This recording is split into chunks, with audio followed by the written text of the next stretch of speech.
नमस्कार, EMS TV में आपका स्वागत है। मैं हूं आपके साथ आकाश और अब देखते हैं खबरें विस्तार से। प्रधानमंत्री नरेंद्र मोदी ने शनिवार को देश के लोगों को गणेश चतुर्थी की बधाई दी। प्रधानमंत्री ने अपने ट्वीट पर हर तरफ प्रसन्नता और समृद्धि की कामना की।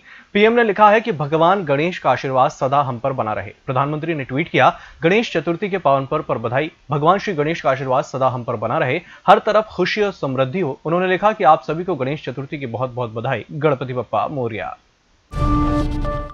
महाराष्ट्र में शिवसेना केंद्र सरकार और बीजेपी पर निशाना साधने का कोई मौका नहीं छोड़ रही। आज जब देश ही नहीं दुनिया भर में लोगों के घरों में गणपति बप्पा का आगमन हो रहा है, लेकिन इस दिन भी शिवसेना ने अपने मुखपत्र सामना में केंद्र सरकार पर निशाना साधा है। सामना में लिखा है कि आज की परिस्थिति तो ऐसी है कि संकट कम होने का नाम नहीं ले रहा और चारों ओर संकट पसरा है। पहले नोटबंदी, फिर जीएसटी के बाद कोरोना के कारण देश की आर्थिक कमर टूट चुकी है। लाखों लोगों का रोजगार चला गया और उद्योग धंधे ठप पड़ गए। अमीर भूले ही मजे में है, लेकिन गरीब, मेहनतकश, श्रमिक और मिडिल क्लास का बुरा हाल हो चुका है। सामना में लिखा गया है कि देश की अर्थव्यवस्था पर आया ये विघ्न कैसे दूर होगा। रोजगार चले जाने के कारण जिनके घरों के चूल्हे बुझ गए, वो चूल्हे फिर से कैसे जलेंगे। जब केंद्र की ही तिजोरी खाली हो तो आम आदमी की क्या बात करें।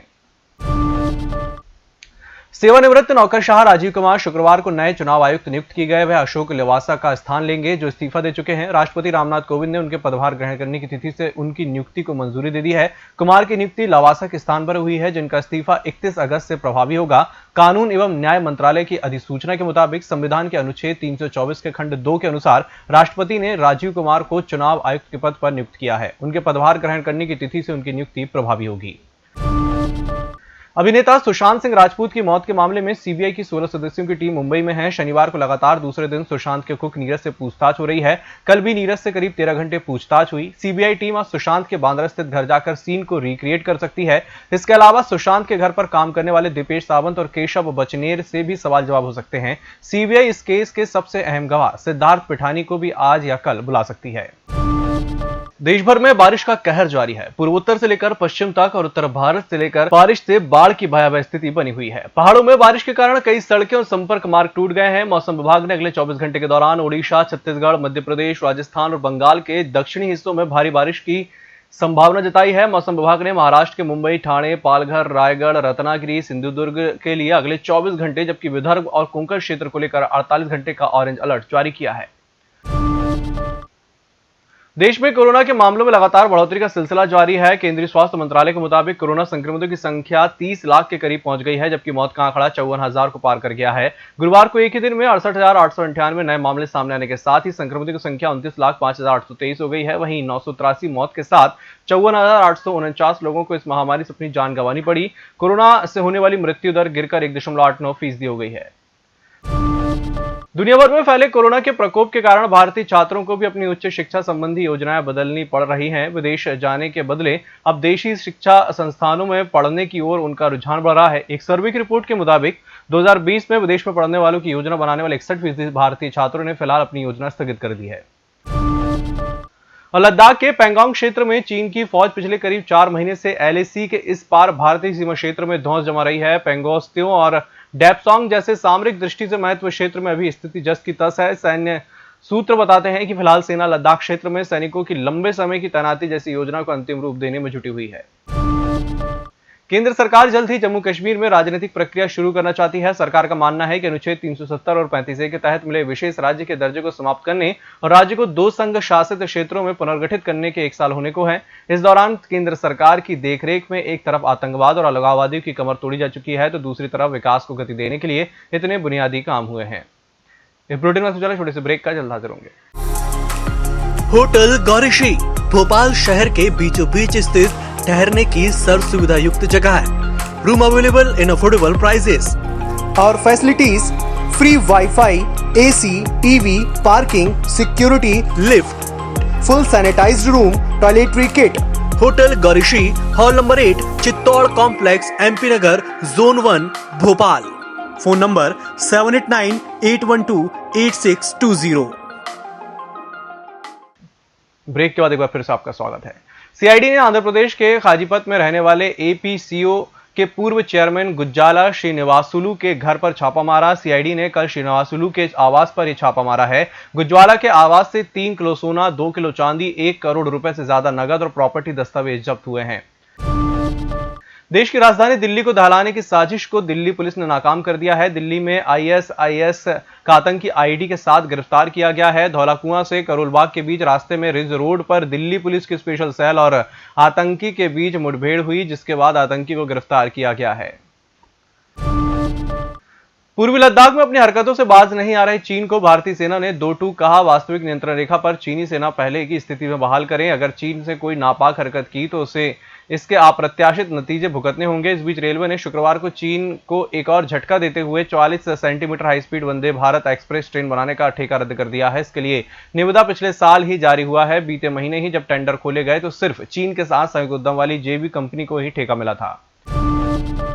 कोविड-19 महामारी के प्रसार को रोकने के लिए सोशल डिस्टेंसिंग और मास्क पहनने के साथ साथ भारत और जर्मनी के वैज्ञानिकों की एक टीम ने सार्वजनिक इमारतों में 40% तक नमी बरकरार रखने की सलाह दी है। वैज्ञानिकों का मानना है कि नमी के चलते वायरस के फैलने का खतरा कम हो जाता है। वैज्ञानिकों ने कहा कि महामारी पर काबू पाने के लिए जरूरी है कि जिन जगहों पर अधिक लोग मौजूद रहते हों, जैसे अस्पताल, दफ्तर, सार्वजनिक परिवहन आदि में नमी का स्तर कायम रखा जाए। पंजाब में बीएसएफ ने बड़ी कार्रवाई को अंजाम दिया है। तरन तारण के खेमकरन में पाकिस्तान के 3 घुसपैठियों को बीएसएफ के जवानों ने मार गिराया। बीएसएफ का सर्च ऑपरेशन जारी है। खेमकरन तरन तारण में आता है और ये बॉर्डर से सटा इलाका है। बताया जा रहा है कि इनमें से एक के पास असॉल्ट राइफल भी मिली है। गौरतलब है कि सीमा पार से आतंकवादियों को लगातार भारत में भेजा जाता है। सेना की मुस्तैदी के चलते आतंकी संगठनों के मंसूबे पर हर बार पानी फिर जाता है। पिछले कुछ समय से जम्मू कश्मीर में सुरक्षा बल आतंकी घुसपैठ की कई कोशिशों को नाकाम कर चुके हैं। मथुरा में श्री कृष्ण जन्मभूमि के स्थान पर भगवान श्री कृष्ण का मंदिर बनाने की कथित घोषणा करने वाले वृंदावन के तथाकथित संत देव मुरारी बापू और एक अन्य दर्जन लोगों के खिलाफ षड्यंत्र कर धन वसूली करने के उद्देश्य से फर्जी ट्रस्ट गठन करने का मामला दर्ज किया गया है। पुलिस मामले की जांच कर रही है। थाना गोविंदनगर के प्रभारी निरीक्षक अजय कुमार सिंह ने बताया कि श्री कृष्ण जन्मभूमि ट्रस्ट के सचिव कपिल शर्मा ने थाने में शिकायत की थी कि उपरोक्त आरोपियों ने फर्जी और धोखाधड़ीपूर्ण तरीके से श्री कृष्ण जन्मभूमि ट्रस्ट के समानांतर और लगभग एक जैसे नाम से श्री कृष्ण जन्मभूमि निर्माण ट्रस्ट का गठन कर मथुरा के सब रजिस्ट्रार के यहां पंजीकरण करा लिया है। दिल्ली भाजपा इकाई के एक नए धड़े के नेताओं ने शाहीन बाग के अल्पसंख्यक समुदाय के कुछ सदस्यों के पार्टी में शामिल होने पर नाराजगी जाहिर की है। दिल्ली भाजपा इकाई के अध्यक्ष आदेश गुप्ता इन लोगों को पार्टी में शामिल कराने वाले पार्टी कार्यालय में रविवार को ही कार्यक्रम में मौजूद थे। वह इस पर टिप्पणी करने के लिए उपलब्ध नहीं हो सके। इस साल की शुरुआत में शाहीन बाग शहर में संशोधित नागरिकता कानून के खिलाफ हो रहे विरोध प्रदर्शनों का केंद्र था। दिल्ली भाजपा के एक शीर्ष नेता ने कहा कि इन लोगों के शामिल होने से पार्टी को असहज स्थिति का सामना करना पड़ा है, न केवल इसलिए कि यह क्षेत्र सीएए विरोधी प्रदर्शनों का गढ़ था, बल्कि इसे उत्तर पश्चिमी दिल्ली में फरवरी में हुए दंगों से भी जोड़ा जाता है।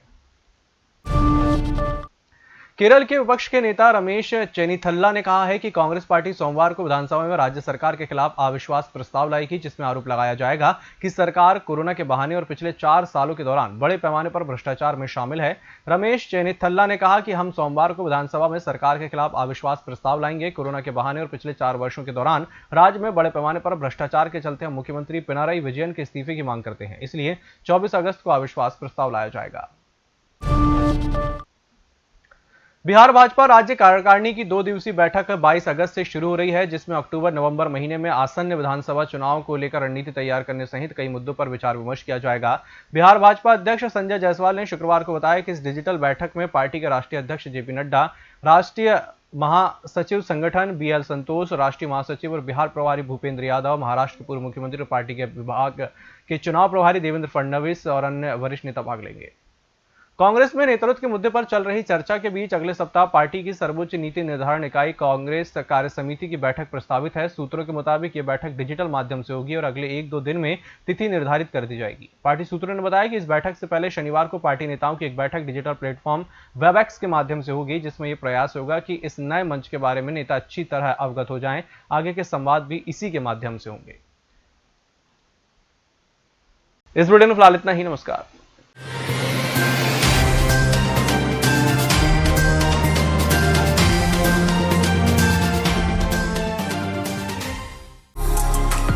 होटल गौरीशी भोपाल शहर के बीचों बीच स्थित ठहरने की सर्व सुविधा युक्त जगह है।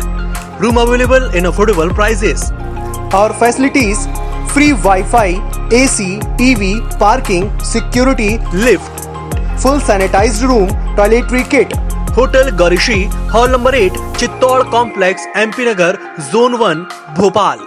Phone number 789812 hotel Gaurishi Bhopal शहर के बीचों बीच स्थित ठहरने की सर्व सुविधा युक्त जगह है। Room available in affordable price.